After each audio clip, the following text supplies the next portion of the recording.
Some nights stay with you forever, not because of what you saw, but because of what saw you. October 17th, 1987, Fort Campbell, Kentucky. I was a military police officer on routine patrol when something came out of the Tennessee woods that wasn't supposed to exist. What chased us that night left tracks the Army tried to erase and a memory I've never been able to bury. My name is Marcus Webb. Retired now, living in a quiet suburb of Nashville where nothing happens, and that's exactly how I want it. But in 1987, I was 24 years old, barely 2 years into my service with the 503rd Military Police Battalion at Fort Campbell. I was young, confident, and absolutely certain I understood how the world worked. I was wrong. Fort Campbell straddles the Kentucky-Tennessee border. Over 100,000 acres of training grounds, ammunition depots, helicopter landing zones, and dense hardwood forests that seem to go on forever. During the day, it's controlled chaos. Screaming eagles from the 101st Airborne running drills, Black Hawks cutting across the sky, the constant percussion of artillery practice echoing across the hills. But at night, especially out in the training areas along the border zones, it becomes something else entirely. The silence out there isn't peaceful. It's heavy, expectant. October in Kentucky brings a specific kind of darkness, the kind that settles into your bones. The leaves were turning, creating this rustling carpet of copper and gold that made it impossible to move quietly. There's a smell, too, that combination of decay and damp earth, wood smoke from distant cabins, and something else. Something organic and ancient that you can't quite name. I was partnered that night with Specialist Danny Ortiz. Danny was 22, from El Paso, with this easy laugh that made even the worst shifts bearable. He'd been at Campbell for 3 years, knew every back road and forgotten corner of the installation. We pulled the swing shift, 1600 to midnight, patrolling the southeastern training areas, the sections that backed up against the Tennessee wilderness. "Another exciting Friday night, protecting America's ammunition sheds," Danny said as we climbed into our patrol vehicle, a standard military police Chevy Blazer, white with blue markings and a light bar that could probably be seen from space. The radio crackled. MP7, MP7, this is dispatch, radio check." I picked up the handset. "Dispatch, MP7, Lima Charlie, over." "Copy, MP7. Be advised, we've had reports of civilian hunters possibly crossing the boundary near Training Area 31. Keep an eye out." "Roger that, dispatch." Danny pulled out onto the main road, heading southeast toward the remote training areas. The sun was already setting, turning the sky the color of a healing bruise, purple and orange and something sickly green at the edges. The temperature was dropping fast. I could see my breath starting to fog in the cab. "Hunters," Danny muttered. "Every year it's the same thing. Put up 1,000 signs saying military installation, no trespassing, and people still think it's a suggestion." We drove in comfortable silence for a while, watching the landscape change from manicured lawns and administrative buildings to rougher terrain, training facilities that looked half abandoned, old wooden structures from World War II, firing ranges marked with faded warning signs. The roads got narrower, more broken. About 40 minutes into our patrol, we reached Training Area 31, a 2,000-acre section used primarily for land navigation exercises. Thick forest, rolling hills, a few clearings marked with numbered posts for the soldiers to find during their night training. The area bordered a particularly isolated stretch of the land between the lake's National Recreation Area. The entrance was blocked by a simple gate, chain link with a padlock. Danny got out to unlock it, and I remember watching him in the side mirror, this young guy in his MP uniform, breath misting in the cold air, totally relaxed. The gate swung open with a metallic screech that seemed too loud in the gathering darkness. We drove through, and Danny locked it behind us. Protocol. The road, really just 2 tire tracks through the underbrush, wound deeper into the woods. Our headlights carved tunnels through the darkness, catching the white trunks of sycamores, the gnarled shapes of old oaks. Leaves swirled in our wake like copper snow. "You ever work out here at night before?" I asked Danny. "Few times. It's quiet. Sometimes you catch soldiers doing night nav training. They're usually more scared of us than we are of them." He grinned. "Found 2 privates last month completely lost, walking in circles. Had to practically draw them a map back to their rally point." We reached a small clearing with a maintenance shed, basically a glorified shack where they stored equipment for the training courses. Danny slowed down, sweeping his spotlight across the area. Nothing. Just shadows and the shed's peeling paint looking gray in the artificial light. That's when I first felt it. Not saw. Felt.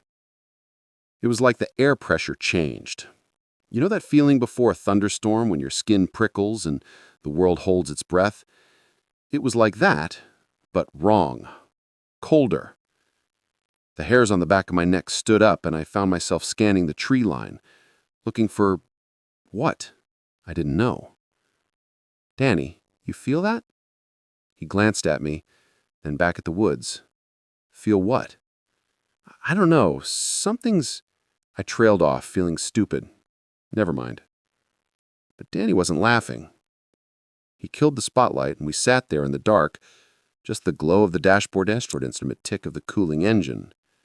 The radio hissed with static. Soft, rhythmic, almost like breathing. "Dispatch, MP7, Danny said into the handset. "We're at TA-31, checkpoint Delta. All clear so far." There was a longer pause than usual before dispatch responded, the voice crackling. "Copy, MP7. Continue patrol and advise." We drove deeper. The forest pressed closer here. The canopy overhead blocked what little moonlight there was, turning the road into a tunnel of absolute darkness except for our headlight beams. The leaves beneath our tires sounded like whispers, constant, rustling, almost conversational. Danny was focused on driving, both hands on the wheel, leaning forward slightly. I kept my window cracked despite the cold, listening. You learned in MP school that your ears could save your life as much as your eyes.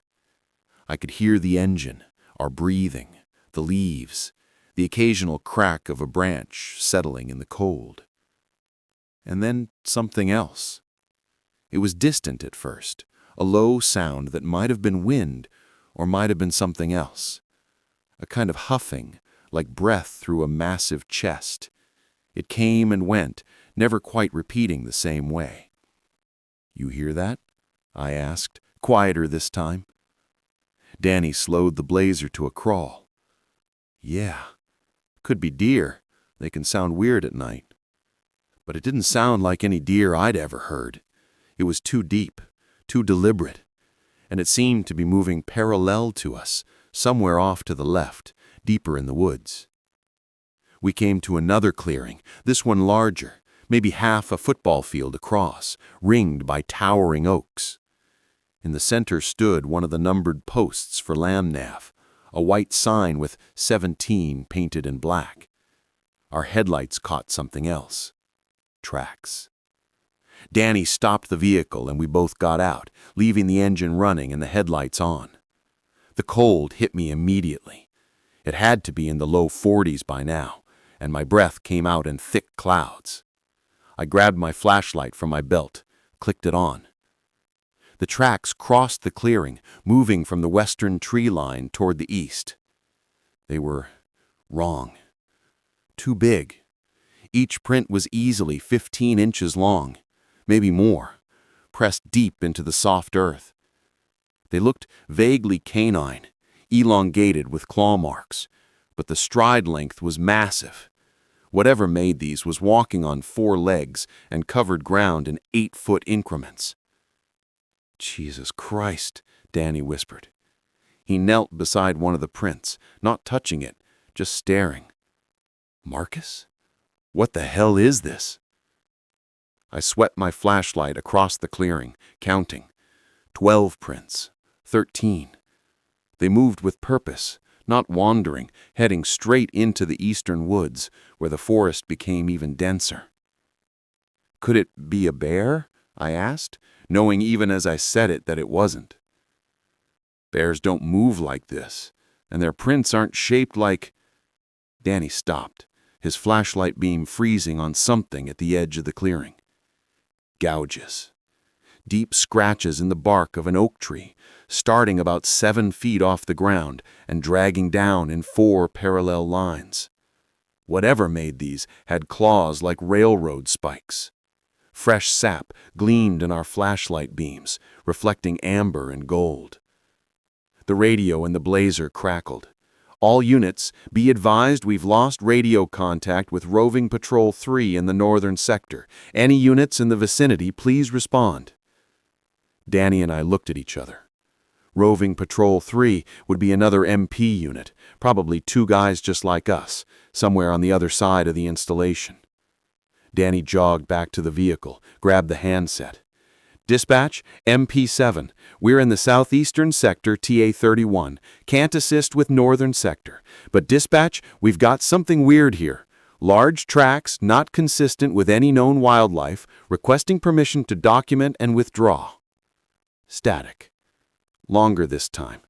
Then, MP7, document and continue patrol. Probably just wild hogs. They can get pretty big. Over. Wild hogs.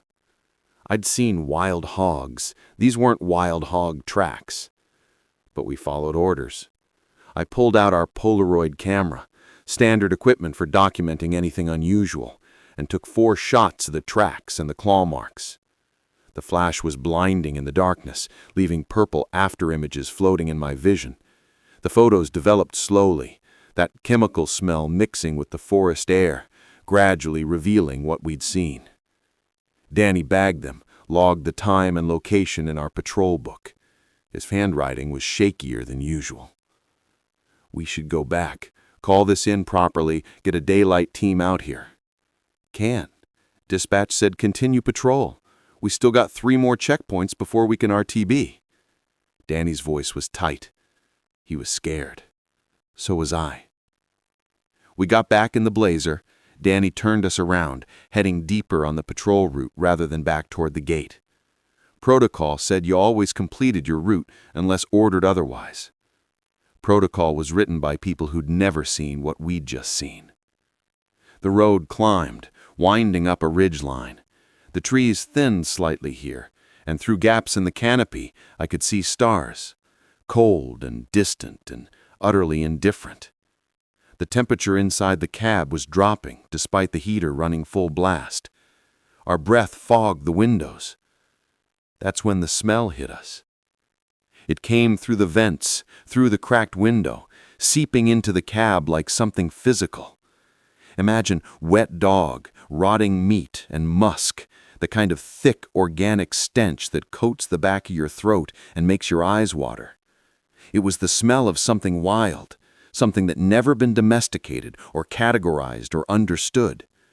Danny gagged, cranked his window down, despite the cold, gulping fresh air. What the fuck is that? I couldn't answer. I was too busy trying not to vomit, my hand over my mouth, eyes streaming. The smell intensified, growing stronger, and I realized with creeping horror what that meant. Whatever made those tracks was close.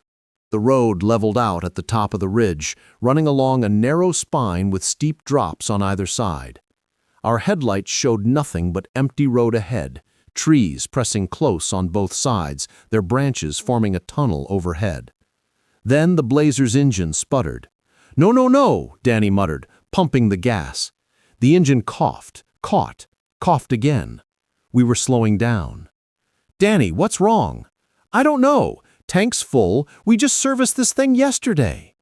The engine died completely. We coasted to a stop in the middle of the road, suddenly surrounded by absolute silence. Even the wind had stopped. The only sound was our breathing, rapid, panicked, and the tick of the cooling engine. Danny turned the key. Click. Nothing. Again.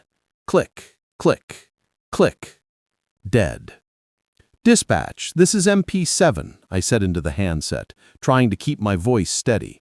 "We've got vehicle trouble, TA31, Ridge Road, requesting assistance." Static. but different now. Underneath the hiss, there was something else, a pattern, almost like footsteps. "Dispatch, do you copy?" Nothing. The radio was dead too. Danny looked at me, his face pale in the dashboard lights. "Marcus, we need to—" A branch snapped somewhere behind us. Not a small branch, a tree limb, the sound echoing through the forest like a gunshot. We both spun around, looking through the rear window. Nothing, just darkness and the faint red glow of our taillights reflecting off the leaves. Another snap. Closer. To the left now. "Get the shotgun," Danny whispered. We carried a Mossberg 500 in a rack between the seats, standard MP equipment. I pulled it free, racked a shell into the chamber. The sound was obscenely loud, almost comforting in its mechanical certainty. Something moved in the trees to our right. I caught it in my peripheral vision, a shape, huge and dark, slipping between trunks with impossible silence for something that size. It was there for maybe 2 seconds, then gone, like it had simply evaporated into the shadows. "Did you see that?" Danny's voice was almost a whisper. "Yeah." "How big was—" The Blazer rocked. Something had hit us from behind, hit us hard enough to shift the entire vehicle forward several inches. The sound of metal groaning, plastic cracking. We spun around again.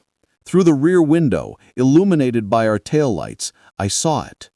Jesus Christ, I saw it! It stood on 4 legs behind our vehicle, but it was tall, its back level with the roof of the Blazer. The body was massive, muscled beneath shaggy dark fur that seemed to absorb light rather than reflect it. The head was lowered, pointed toward us, and I could see eyes, huge, reflective, intelligent, catching the red glow of the taillights and throwing it back at us like mirrors. But it was the mouth that made my blood freeze. It was open, revealing teeth, rows of them, curved and yellow-white, designed for tearing. And it was looking at us, not like an animal looks at prey, like something thinking, calculating, deciding. Then it charged. "Go, go, go!" I screamed. Danny turned the key, pumping the gas, his hands shaking so badly he could barely grip the wheel. "It won't start!" The thing was closing the distance, its massive paws, that's the only word I can use, paws eating up the ground with horrifying speed. 20 feet, 15. The engine turned over once, died. 10 feet. I could hear it breathing now, that same huffing sound we'd heard earlier, but louder, closer, mixed with a low rumbling that I felt in my chest more than heard. Danny screamed something incomprehensible and turned the key again, mashing the gas pedal to the floor. The engine roared to life. Danny threw it in drive, and we lurched forward, tires spinning on the leaves, fishtailing as he fought for control. I twisted in my seat, watching through the rear window as the thing skidded to a stop where we'd been parked, its claws throwing up dirt and leaves. For a moment, it just stood there, watching us pull away. Then, it followed. "It's chasing us," I yelled, unnecessary because Danny could see it in the rearview mirror. The thing ran with a loping gait, almost playful, its body flowing like water between the trees. It was keeping pace with us, and we were doing 40 miles an hour on a narrow dirt road that could barely support 20. "How is it that fast?" Danny's voice had gone up an octave, his knuckles white on the steering wheel. We hit a bump and went airborne for a second, coming down hard enough to rattle my teeth. The shotgun fell from my hands, clattering to the floor. Behind us, the thing didn't even slow down. It simply leapt over the same bump, 8 feet of air, landing in a spray of leaves and continuing its pursuit. The road began to descend, winding down the ridge in a series of tight switchbacks. Danny took them too fast, the Blazer's tires screaming, the back end sliding out over nothing but empty air in a 50-foot drop. "Danny, slow down!" "Can't!" He was right. Through the rearview window, I could see it was gaining. Every time we slowed for a curve, it closed the distance. When we hit the straightaways, it kept pace. It was playing with us. I could see it in the way it moved, not frantic, not desperate, confident, like a cat with a mouse. We came around a sharp bend, and suddenly there were lights ahead. Another vehicle coming up the road towards us. "That's Jenkins!" Danny screamed. MP Sergeant Terry Jenkins, another roving patrol. His vehicle was climbing towards us, moving at a steady speed, completely unaware of what was coming down the mountain behind us. Danny laid on the horn, flashing our lights. Jenkins stopped in the middle of the road ahead of us, probably confused about what the hell we were doing. "Move, move, move!" I was half out of my window now, waving frantically. Jenkins must have seen something in our faces, or maybe he saw what was chasing us. His vehicle suddenly reversed, fast, tires smoking, but the road was narrow, and there was nowhere to go. We reached him in seconds. Danny slammed on the brakes, sliding sideways to a stop beside Jenkins' vehicle. I could see Jenkins and his partner, Private First Class Amy Morrison, staring at us with wide eyes. I rolled down my window. "Move! Go, go, go! What the hell are you—" Then they saw it. The thing came around the bend above us, and for the first time, I saw it clearly in the combined headlights of both vehicles. It was the size of a grizzly bear, but the proportions were all wrong. Too long, too lean, built for speed rather than bulk.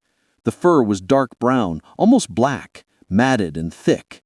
The head was wolfish, but too large, the snout too short, the eyes too forward-facing. Predator's eyes. And it was grinning. I swear to God, it was grinning. Morrison screamed. The sound seemed to wake Jenkins up. He threw his vehicle in reverse, backing down the mountain road at terrifying speed. Danny followed, both of us now fleeing downhill in reverse, watching as the thing loped towards us with that same unhurried confidence. "Shoot it!" Morrison was yelling from the other vehicle. I grabbed the shotgun from the floor, leaned out the window. The thing was maybe 30 feet away now, close enough that I could see the muscles moving under its fur, close enough to see the vapor of its breath in the cold air. I aimed center mass and fired. Boom! The recoil slammed into my shoulder. Through the smoke and noise, I saw the buckshot hit, saw the fur ripple, saw the thing stumble slightly to the left. Then it kept coming.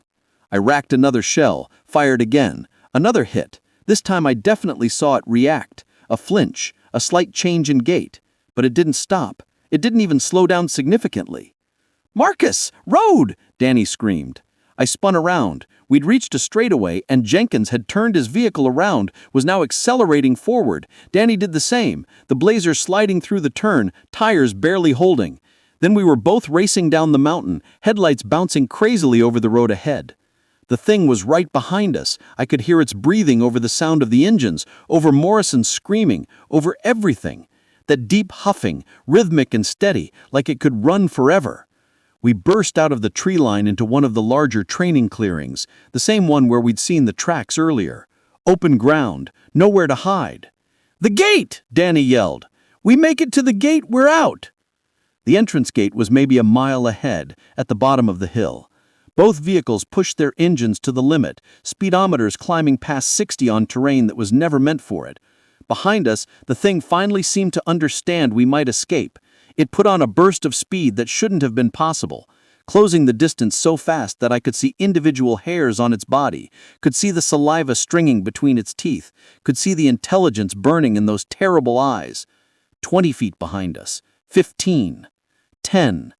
The gate was ahead, still locked, the chain glinting in our headlights. "Brace!" Danny screamed. He didn't slow down, neither did Jenkins ahead of us. Both vehicles hit the chain-link gate at 60 miles per hour. The chain snapped like thread, the gate exploding outward in a shower of twisted metal and fence posts. We rocketed through onto the main installation road, tires hitting pavement with a screech of rubber. Danny cranked the wheel hard right, following Jenkins as we both accelerated into a controlled skid. I looked back through the rear window, expecting to see the thing still chasing us. It had stopped. At the gate line. Just stopped. Standing in the middle of the destroyed entrance, watching us go with what I can only describe as disappointment, like we'd ended the game too soon. Then it turned and walked back into the forest, casual, unhurried. Within seconds, the darkness swallowed it completely, as if it had never existed at all. We didn't stop driving until we reached the main MP station, nearly 6 miles away. When we finally pulled into the parking lot, all 4 of us tumbled out of our vehicles on shaking legs. Morrison immediately vomited into a bush. Jenkins leaned against his Blazer, hands on his knees, breathing hard. Danny and I just stood there, staring at each other. Did that just happened?" Danny finally asked. I held up the shotgun. In the parking lot lights, I could see my hands were shaking so badly the weapon rattled. Yeah, that happened. The station doors burst open and Captain Richard Barnes, our commanding officer, came striding out.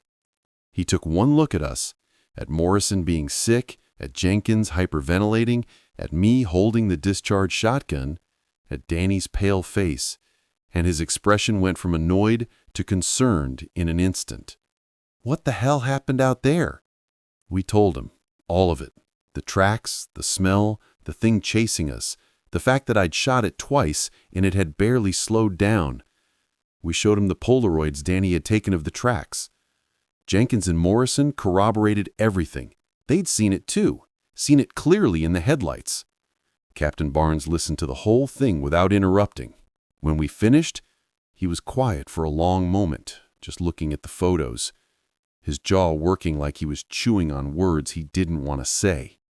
You're all going to write detailed incident reports. Everything you saw, everything you did. Times, locations, everything. But you're not going to discuss this with anyone else. Not your roommates, not other MPs, nobody.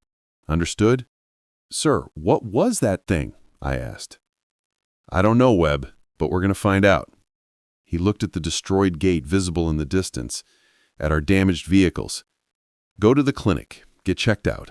I'll expect those reports on my desk by 0800. The clinic doctor found nothing wrong with any of us physically. Elevated heart rates, adrenaline still pumping through our systems, but no injuries.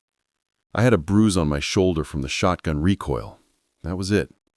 I wrote my report in the barracks, my hands still shaking hours later. 5 pages, single-spaced, every detail I could remember. When I was done, I just sat there on my bunk, staring at the pages, wondering if I'd lost my mind. Maybe we all had. The next morning, we were told not to report for regular duty. Instead, we were to meet Captain Barnes at the MP station at 9 a.m. When we arrived, there were others there, officers I didn't recognize, including a colonel from division headquarters, and 2 men in civilian clothes who didn't introduce themselves, but had that federal agent look about them. They took our reports and read them carefully, comparing notes, asking clarifying questions. The civilians were particularly interested in the thing's behavior, the fact that it seemed intelligent, that it stopped at the gate line, that it appeared to be toying with us rather than genuinely trying to kill us. Did it vocalize at all, make any sounds beyond the breathing you described? One of the civilians asked. No, Jenkins said. It was just breathing, huffing, like it was running but not struggling. You know? The civilian nodded like this meant something to him. Then they showed us photos.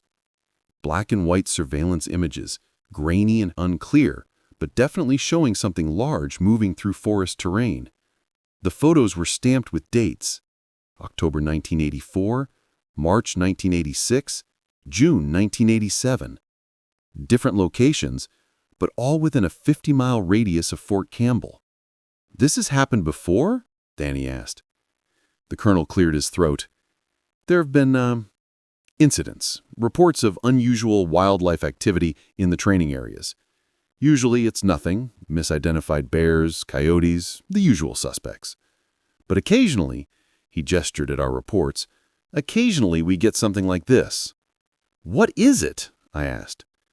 We don't know, one of the civilians said. He had that bureaucratic, non-answer tone that made it clear he absolutely did know, but wasn't going to tell us. What we do know is that it stayed within specific boundaries: military land, national forest, uninhabited areas.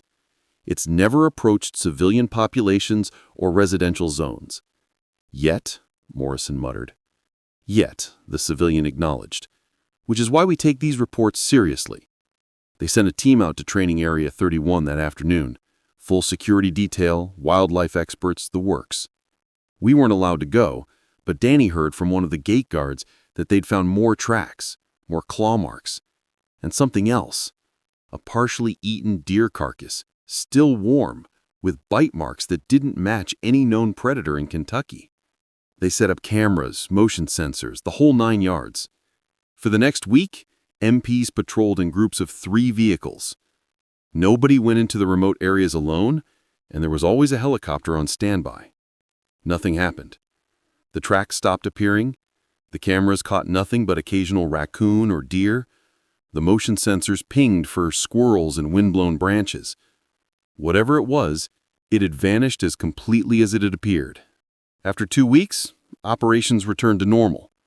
The extra cameras came down, patrols went back to 2-man teams. The incident was filed away somewhere, and we were told, politely but firmly, that discussing it outside official channels would be considered a breach of security. I stayed at Fort Campbell for another 2 years after that night. I pulled patrol duty in Training Area 31 maybe a dozen more times. Every single time, my hands would sweat on the steering wheel when we drove past the clearing where we'd seen those tracks. Every time the engine made an unusual sound, my heart would jump into my throat. But I never saw it again. Danny got transferred to Fort Hood in Texas 6 months later. We kept in touch for a while, talked about that night a few times over beers, but eventually we lost contact. Jenkins retired from the Army in 1992. Morrison, I heard, got out after her enlistment was up and moved back home to Oregon. I've spent the last 35 years trying to make sense of what we saw. I've read everything I could find about cryptids, unknown species, military experiments gone wrong. I've looked at grainy photos of Bigfoot and Dogman sightings, compared reports from other witnesses across the country. Some of them are too similar to ours to be coincidence. The intelligence in the eyes, the way it moved, simultaneously animal and something else. The size. The fact that firearms seemed to hurt it, but not stop it. The way it vanished completely after being spotted, like it understood it had been documented and needed to disappear. I don't know what it was. I don't know if it was the only one, or if there are more out there in the deep forests and military reservations where people don't go. I don't know if it was some kind of escaped experiment, or an undiscovered species, or something that's been there all along and we just don't see it until it wants to be seen. What I do know is this. Those photos we took never made it into our official files. When I asked about them weeks later, I was told they'd been misplaced during processing. The incident report I spent hours writing, also gone.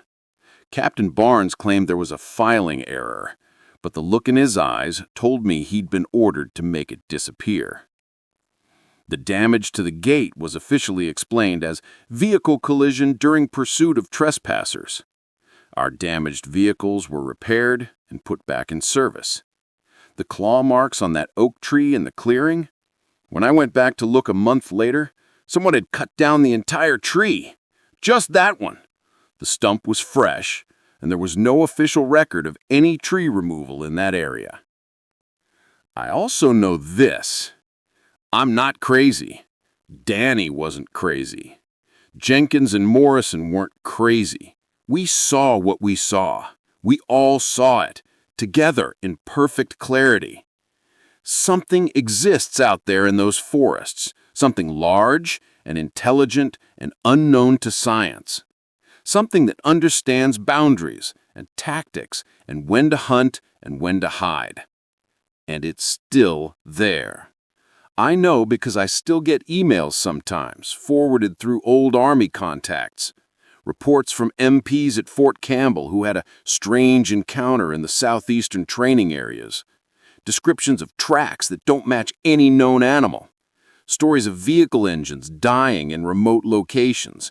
Of something large moving through the trees just beyond the headlights, of eyes reflecting red in the darkness.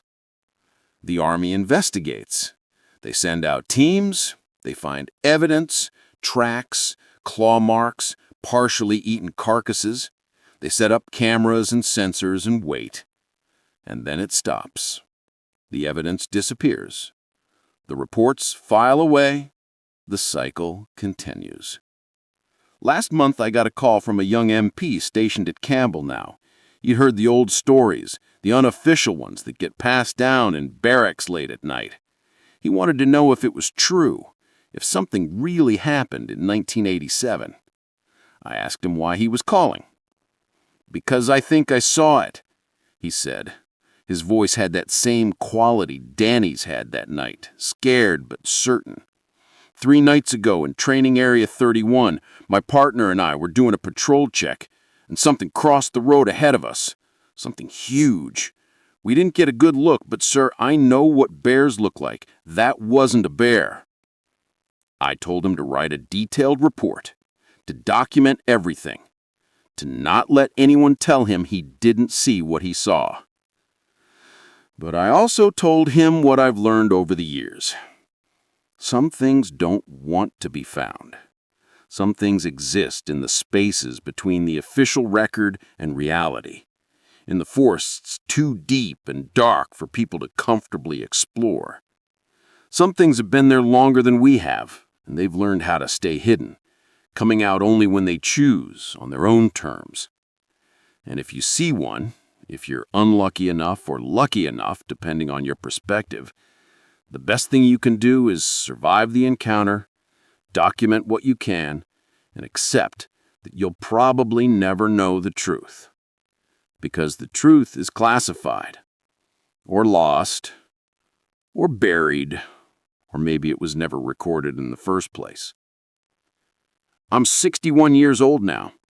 I've got grandkids who think their old grandfather had a boring career pushing papers and doing traffic stops on a military base. I let them think that. It's easier. But sometimes, late at night, I still dream about that road, that narrow ridge with the steep drops on either side, the trees pressing close, the absolute darkness beyond the headlights. I dream about those eyes in the rearview mirror, reflecting red, intelligent and patient and hungry. And I wake up wondering, what would have happened if the engine hadn't started that last time? If we'd been 30 seconds slower? If it had decided to stop playing and start hunting in earnest? I don't have those answers. All I have is the memory of that night, October 17th, 1987, when something chased us out of the Kentucky wilderness. Something that shouldn't exist, but does.